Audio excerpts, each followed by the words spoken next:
నెల్లికుదురు గ్రామ ప్రజలందరికీ ముందుగా నమస్కారాలు తెలియజేస్తూ, నెల్లికుదురు గ్రామ పంచాయతీ పరిధిలో మొన్న సర్పంచ్ గారు ఒక ఇంటర్వ్యూ ఇవ్వడం జరిగింది. దానిలో నేను ఇప్పటికే 6-7 గ్రామ సభలు పెట్టినని సర్పంచ్ గారు అబద్ధాలు ఆడడం సమంజసం కాదు.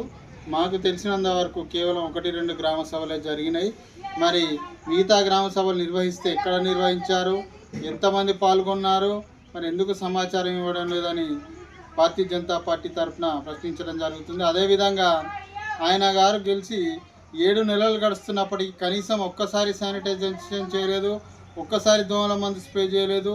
వానాకాలం దృష్టిలో పెట్టుకొని చిన్న గ్రామ పంచాయతీలో కూడా కనీసం 1 నుంచి 2 సార్లు శానిటైజేషన్ చేశారు. మన గ్రామ పంచాయతీలో దోమల మందు ఫాగింగ్ కానీ లేకపోతే శానిటైజేషన్ కానీ ఇలా ఏ పని చేయకపోవడం చాలా బాధాకరం. పైగా సర్పంచ్ గారు పచ్చి అబద్ధాలు ఆడడం ఎంతవరకు సమంజసం అని నేను ప్రశ్నించడం జరుగుతుంది. కావున వెంటనే ఇప్పటికైనా స్పందించి వెంటనే శానిటేషన్, వెంటనే దోమల మందు స్ప్రే, కనీస అవసరాలను తీర్చడానికి, కనీస సదుపాయాలను తీర్చడానికి ఇలాంటివి స్ప్రే చేయాలని కోరుకుంటూ ధన్యవాదాలు.